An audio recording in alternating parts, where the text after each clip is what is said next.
রাজ্য অধীনস্থ জেলা পরিষদ দপ্তরে কর্মী নিয়োগের একটি নতুন বিজ্ঞপ্তি প্রকাশিত করা হয়েছে, যেখানে আপনারা ভারতবর্ষ তথা পশ্চিমবঙ্গের 30টি জেলার যে কোনো প্রার্থীরাই আবেদন করতে পারবেন। আবেদন করতে গেলে আপনাদের কী কী শিক্ষাগত যোগ্যতা এখানে লাগছে, বয়সসীমা কত হলে আবেদন করা যাচ্ছে, স্যালারি আপনারা কত টাকা পাবেন, কিভাবে আবেদন করতে হবে, এই সমস্ত বিষয়গুলি আপনাদের আজকের এই ভিডিওর মাধ্যমে আপনাদেরকে জানাবো। তাই অবশ্যই স্কিপ না করে ভিডিওটিকে শেষ পর্যন্ত দেখুন। আর চ্যানেলে নতুন দর্শক হয়ে থাকলে এই ধরনের আপডেট প্রতিদিন পাওয়ার জন্য চ্যানেলটিকে সাবস্ক্রাইব করে পাশের বেল আইকনটিকে অন করে রাখুন। তো চলুন চলে যাবো সেই অফিসিয়াল বিজ্ঞপ্তিতে এবং জেনে নেব কী কী ডিটেলস এখানে বলা হয়েছে। বীরভূম জেলা পরিষদের তরফ থেকে প্রকাশিত সেই অফিসিয়াল বিজ্ঞপ্তি আপনারা দেখতে পাচ্ছেন, যেখানে প্রথমেই অফিসিয়াল অ্যাড্রেস সহ ইমেল অ্যাড্রেস এবং ফোন নাম্বার উল্লেখ করা রয়েছে এবং তার পাশাপাশি এখানে বলেই দিয়েছে notification for engagement of part time contractual medical officer. এখানে কিন্তু পার্ট টাইম কন্ট্যাকচুয়াল পোস্টে আপনাদের নিয়োগ করা হচ্ছে medical officer homeopathic and Ayurvedic পোস্টের জন্য, যেখানে বিভিন্ন গ্রাম পঞ্চায়েত লেভেলের ডিসপেন্সারিগুলিতে আপনাদের প্লেস অফ পোস্টিং দেওয়া হবে, সেটা এখানে জানানো রয়েছে। তার পাশাপাশি এখানে কারা কারা আবেদন করতে পারছেন বলে দিয়েছে, applications are invited from the Indian citizen. Indian citizen হলেই এখানে আবেদন করা যাচ্ছে। আরও কিছু ক্রাইটেরিয়া রয়েছে, সেটা আমরা পরবর্তীতে আসবো। তার আগে বলে রাখি, এখানে কন্ট্যাকচুয়াল যে পোস্ট, সেখানে কতগুলি ভ্যাকেন্সি বেরিয়ে এসছে।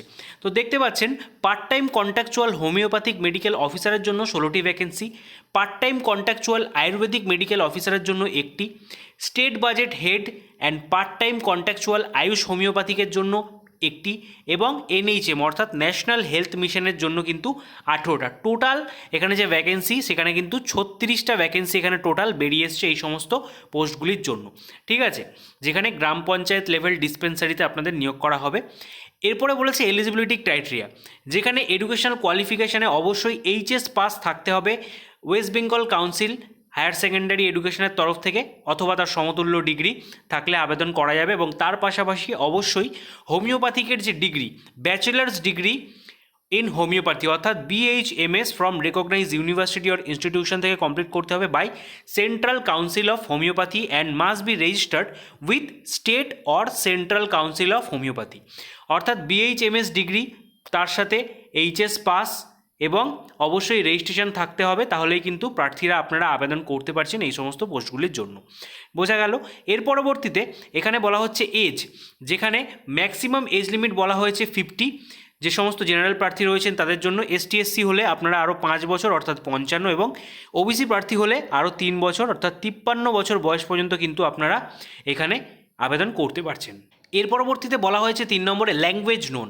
অবশ্যই এটি বীরভূম জেলার ডিস্ট্রিক্ট থেকে প্রকাশিত হয়েছে, যেখানে আপনাদের যে প্লেস অফ পোস্টিং দেওয়া হচ্ছে বিভিন্ন পঞ্চায়েতগুলিতে, তার জন্য অবশ্যই আপনাদের বাংলায় লিখতে, পড়তে এবং বলতে জানতে হবে। এটা কিন্তু ম্যান্ডেটারি, তাহলেই এখানে আবেদন করা যাচ্ছে।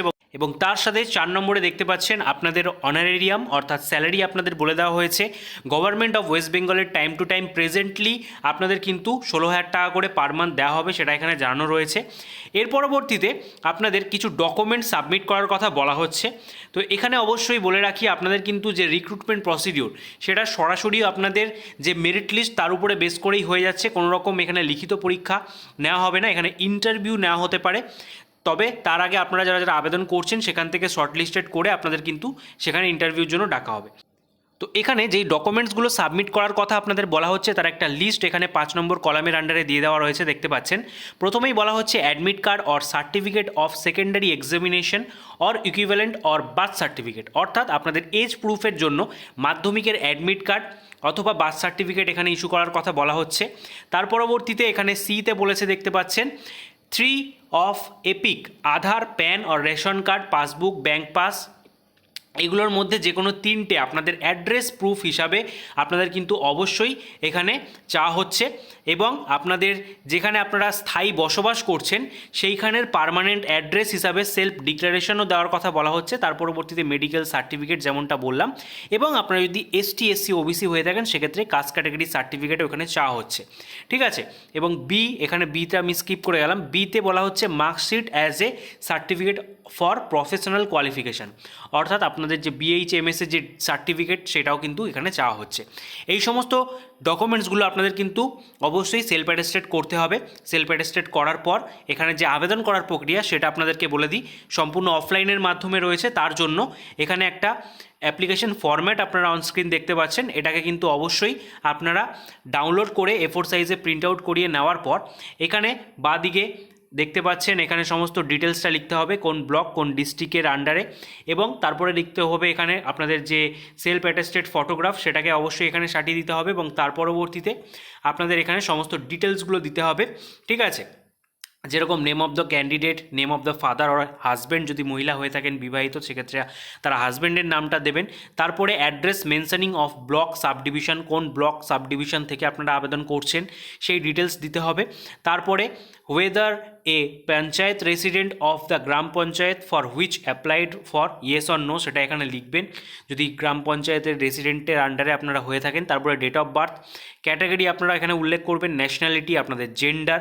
তার পরবর্তীতে আপনাদের যে কোয়ালিফিকেশান রয়েছে হায়ার সেকেন্ডারি BHMS সেই ডিগ্রির সমস্ত ডিটেলসগুলো আপনাদের দিতে হবে, year of passing, percentage, division, remarks, এবং যদি আপনারা MD ডিগ্রি হয়ে থাকে সেক্ষেত্রে দেবেন, আদারওয়াইজ দেওয়ার দরকার নেই, এটা ম্যান্ডেটারি নয়।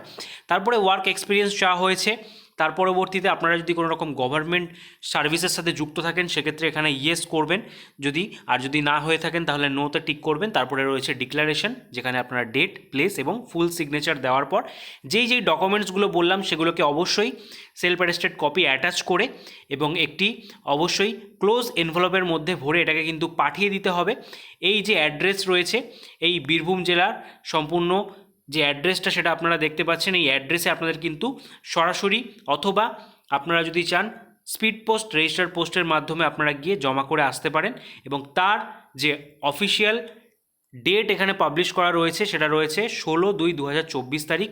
এই তারিখের মধ্যে কিন্তু আপনাদের এই হার্ড কপি সহ সমস্ত অ্যাপ্লিকেশন ফরম্যাটটা এটা কিন্তু জমা করে আসতে হবে। ঠিক আছে, তো যারা যারা আবেদন করতে চাইছেন এই সময়ের মধ্যে আপনারা কিন্তু এই পোস্টগুলির জন্য আবেদন করে ফেলতে পারেন।